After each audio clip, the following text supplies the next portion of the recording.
It's an interesting team. Like, I wouldn't say I'm super excited because this team, like, there's two ways it could go, right? Yep. But in terms of my coverage, I'm you know me, I'm focused on Canadian basketball coverage. So there's a lot of Canadians also on the Raptors too. So following RJ Barrett, those guys, and yeah, it's just very exciting. I would say watch for development. That's what I'm excited about with the Raptors this season. Yeah, I think it's just an exciting time in Canada basketball in general because for sure. To have like a couple of good Canadians on the Raptors, we don't always get that. We usually have had a couple, like one or two the past few seasons. Yeah. But I think RJ and Kelly are probably some of the most decorated. Yeah. We've had, and then the WNBA team coming here. That's pretty exciting. The guys coming up and the drafts coming up is exciting. So although the team itself is not the same, I think it's still an exciting time. I want to talk about the Raptors' actual team. Like, a lot of people, I think, are kind of confused on how to view this team. Of course, Scotty got a big contract. Big. IQ got a big contract. Big.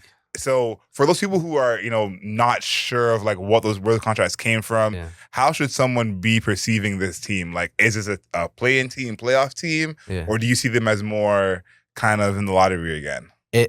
I think Masai and Darko said it best in their opening presser at Media Day. This is year one of the rebuild.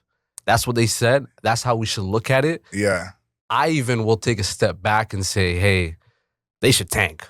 Straight up, this next draft class, studs. But also just looking at it as development year, just in terms of you're building around Scotty, you're building around IQ, you're also building around RJ. You're looking at them as sort of like the big three of this team. So when I think about it, it's like, hey, can Scotty take that next step to be an All-NBA guy? Can Quick prove that he can lead a team as a lead guard, because he's been off the bench in New York.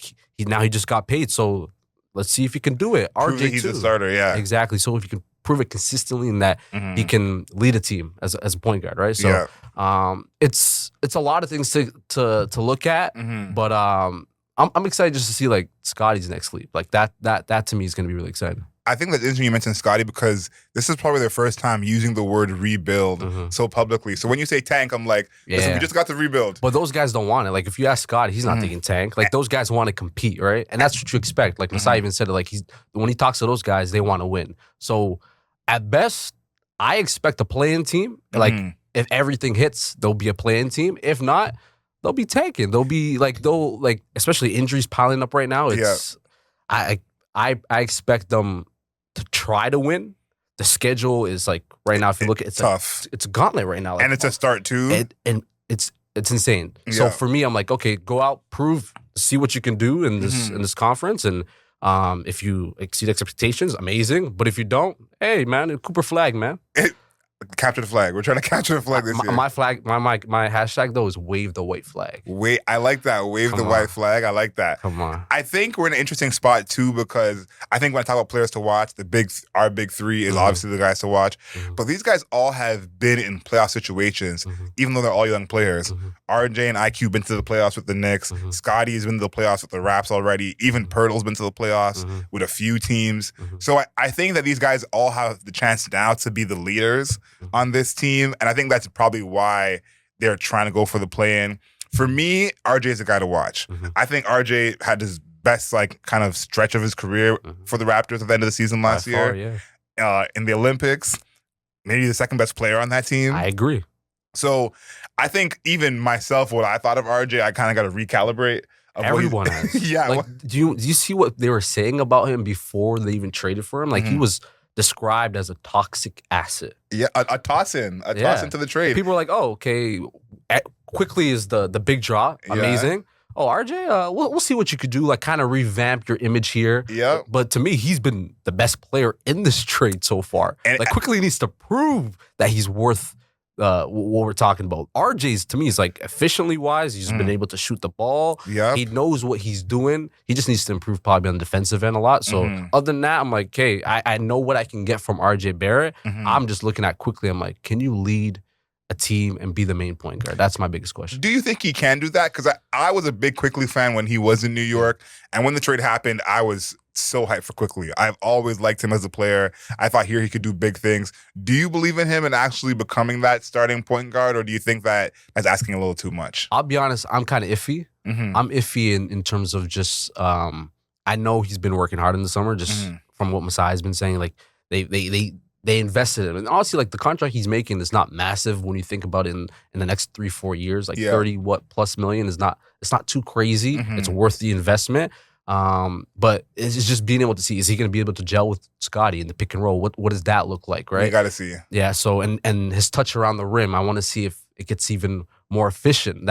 He's a great shooter, but can he get to the rim? And his floater touch wasn't really that there as it was in New York. So yeah, I'm just trying to see if Quickly can be that guy, and if it is, then you're on the right trajectory. And he's still young. He's what, 24, 25? Yeah, these guys are all still super young. So they have time. They do have time. And I think I'm looking at it in a positive sense. Of course. The positive look on this is IQ can kind of be the next Kyle Lowry. If you think about when Kyle Lowry came to the Raptors, how he was in the league is not that different from where IQ was in the league.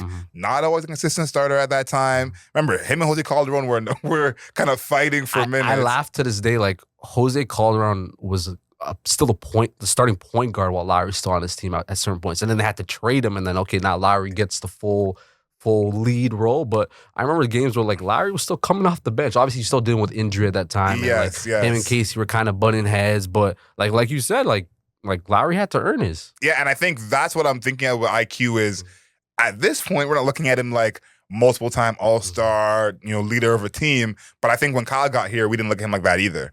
And so to see what Kyle became, I'm kind of hoping IQ can have something like that. Before we move on, how are you defining success this year for this team? Like, what is a successful year for you for the Raptors? For me, it's can Quickly take that next step? Can Scotty take that next step? And can Grady Dick? To me, he's also a vital piece. Like the Raptors, like when you look at the last 5 years, what development success story have they had? Scotty's probably the main one. But like to me, that's a given, right? Yeah. But then when you think about the prior, you had what? Siakam.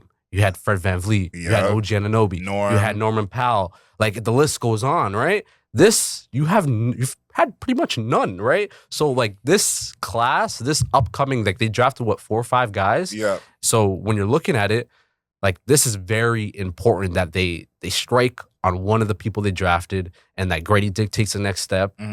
He's gained what, like 15 pounds this summer. He was getting pushed around last year. No, he looks good. So I'm excited to see what he looks like. He potentially is going to be like starting for this team this upcoming season. So it's his spot to lose, I think, especially with all the injuries. So, and he's played well so far in preseason. Obviously, preseason.